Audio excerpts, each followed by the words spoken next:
Namaste all of you. This is JVN Rahul Sharma. I am assistant professor in FPT department of Jyoti Vidyapeeth Women's University Jaipur.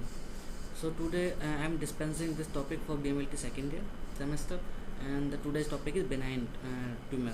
So I have discussed the various type of tumors in previous topic. So if you have not gone through the previous video, please watch that. And today's topic is benign tumor. So and I will discuss the benign, malignant, or pre-malignant tumor one by one. So today I will discussing about the benign tumor. So basically the most benign tumors are not harmful.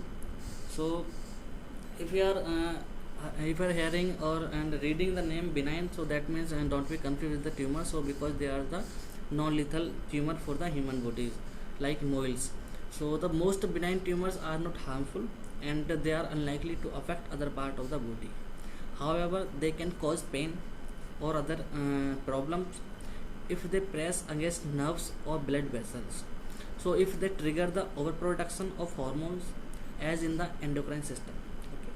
So like for example, adenomas. So adenomas develop in the glandular epithelial tissue, and glandular epithelial tissue, which is the thin membrane that covers the glands, organs and the structure in the body. So like for exemplify, like polyps in the colon, adenomas, or a common form of a benign breast tumor, hepatic adenomas, and which can occur also to the liver.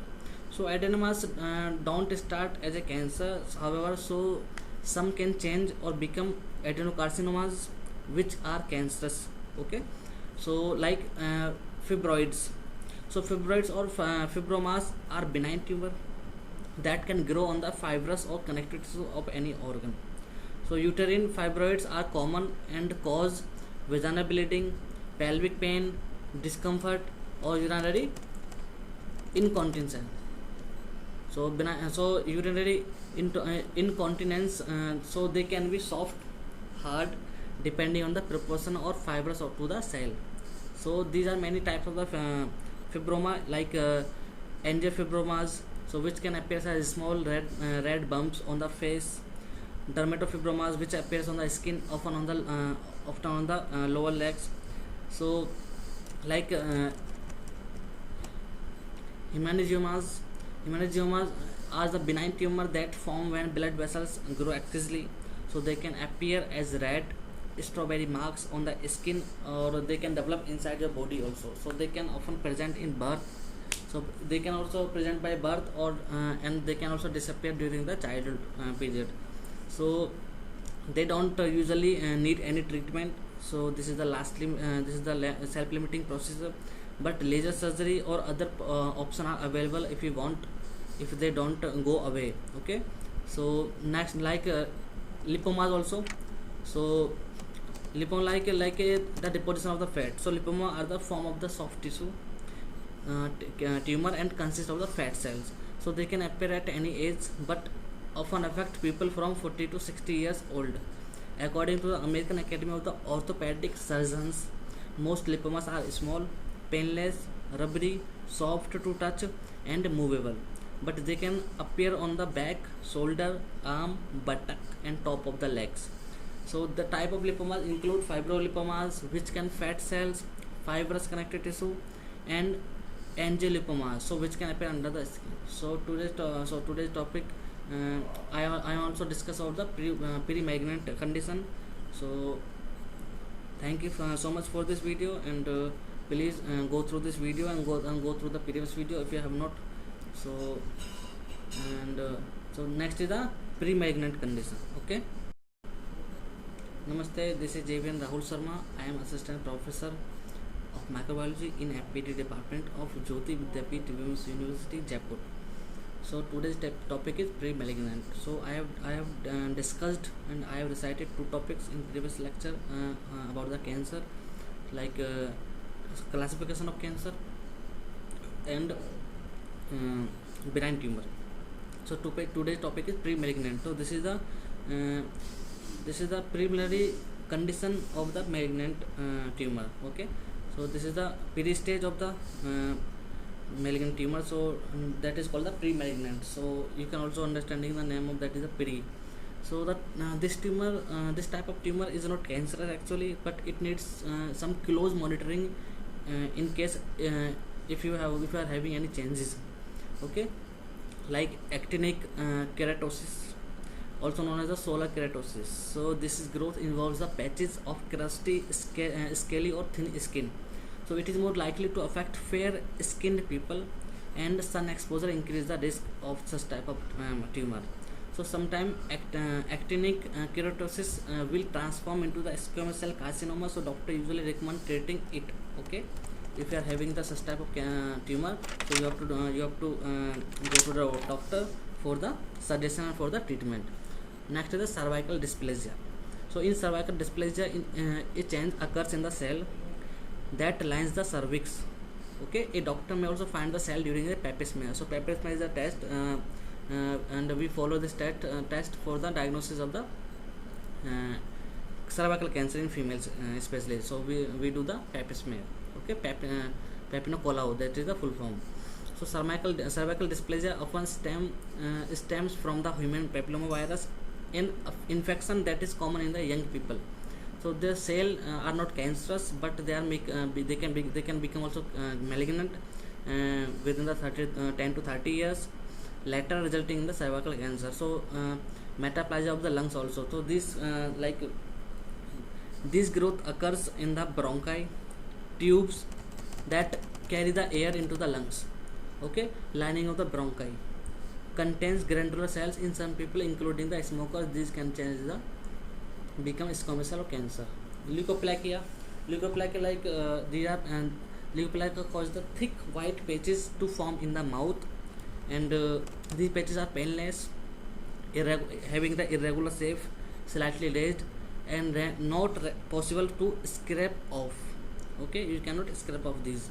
So if anyone with type of patch should you are having, so you should see a doctor, and if it does not go away within 2 weeks, so they should also monitor and patches for the changes, and quick smoking or chewing tobacco if relevant. Okay, if doctor believes that the patches could become cancerous, so they may use a laser or surgical scalpel to remove them. Okay, so next is a malignant. So I am also discussing the malignant type of tumor in this video. Okay, so Namaste, this is JVN Rahul Sharma. I am Assistant Professor of Microbiology in the FPT department of Jyoti Vidyapith Women's University. So today's topic, malignant type of tumor. Okay, so I have discussed 3 topics in previous lecture, like classification of tumors, and I have discussed also the various types, and there are 3 types of tumor I have to discuss, and I will teach you in which 2 have already discussed in previous topic. So if you have not gone through the video, so please you have to. So today I am discussing about the malignant tumor. So malignant tumors are cancerous. They develop when cell grow uncontrollably. Okay, so there is no control on the cells. So if the cells continue to grow and spread, the disease can become life-threatening. Okay, so malignant tumors can grow quickly and spread to the other part of body in process called metastasis. Okay, so metastasis is a condition like the cells can migrate from site of origin to the other part of body also. So like for example, if you are having the cancer in lungs, okay, if you are having the lung cancer, so it can also spread to the liver, it can also spread to the heart also, it can spread to the bone. So this is called the metastasis. They can migrate from one place to another place. So these cancer cells that move to the other part of the body are same as the original ones, but they have the ability to invade the other organs also. If lung cancer spread to the liver, for example, the cancer cell in the liver are still lung cancer cells. Okay, so different types of malignant tumors originate in different types of cells, like carcinoma. So these tumors form from epithelial cells which are present in skin and the tissue that covers or line the body organs. So carcinomas can occur in the stomach, prostate, pancreas, lungs, liver, colon, breast. So they are the common type of the malignant tumors. So next is the sarcoma. So these tumors start in the connective tissue such as cartilage, bone, fat, nerves. So they originate in the outside of the bone marrow. Okay, most sarcomas are the malignant. Germ cell tumor. So these tumors develop in the cells that produce sperm and eggs. So they usually occur in the ovaries or testicles, but they may also appear in the brain, abdomen or chest. So next is the blastoma. So these tumors form from embryonic tissues or developing cell. So blastoma are much more common in the children than in the adults. So they can also lead to the tumor in the brain, eye, nervous system. So next is the diagnosis.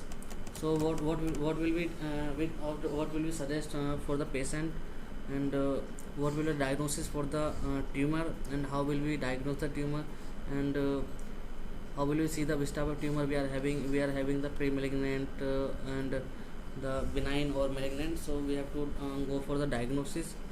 So this topic is over, and I am discussing the diagnosis in this topic also. Okay, so Namaste, this is JVN Rahul Sharma. I am Assistant Professor of Microbiology in APD Department of Jyoti Vidyapith Women's University. So today's topic is diagnosis of tumor and what is the outlook of the tumor or about the tumor. So I will discuss about the diagnosis, and this is a very important topic, very significant, because and if we want to detect that which type of tumor we are having, so we have to go for the diagnosis. Okay, so what will we do in diagnosis and diagnostic procedures, and what will the doctor suggest to do? So we will discuss today. So if a person having the symptoms of tumor or are suspected according to the physician, so what physician will suggest for that type of for that patient? So a person can sometime see or feel a tumor, but other will only show up on the imaging test. So such a mammogram or a MRI. However, these tests can only detect whether a lump is present or not. So a biopsy is necessary to determine the type of lump we are having. So a doctor will take a small sample of tissue, send it to the laboratory, where technicians will examine it under a microscope, and they find that which type of tumor patient is having. So doctor also may take the sample either in their office using a needle or during a surgical procedure to remove the tumor. So they may also decide that person needs surgery or not, and when and first they if they suspect that a tumor is malignant, or if it is pressing on a nerve causing the other problems also. So these are the tests, and if a person is suspected for the tumor, so the patient may have to go through the for the MRI and for the biopsy. Okay, so outlook of a person with a tumor will depend on its types. So many benign tumors pose no significant health risk. However, doctor may recommend removing them just in case. So the example of the benign tumor is mole, and everyone has the mole on their skin, and or warts. So any type of warts is also comes under the benign type of tumor. So a malignant tumor can be more challenging to treat, but effective treatment is usually possible in early stage. In acute stage, for this reason it is significant for people to attend the routine health checks, as these can also make early diagnosis possible. So anyone who find a lump, growth, another unusual changes on their body, so should see a doctor, should visit a doctor usually, because growth will not be cause for concern, but it can better to check. Okay, so thank you so much, and the next topic will be on the microbial, which are responsible for the tumor.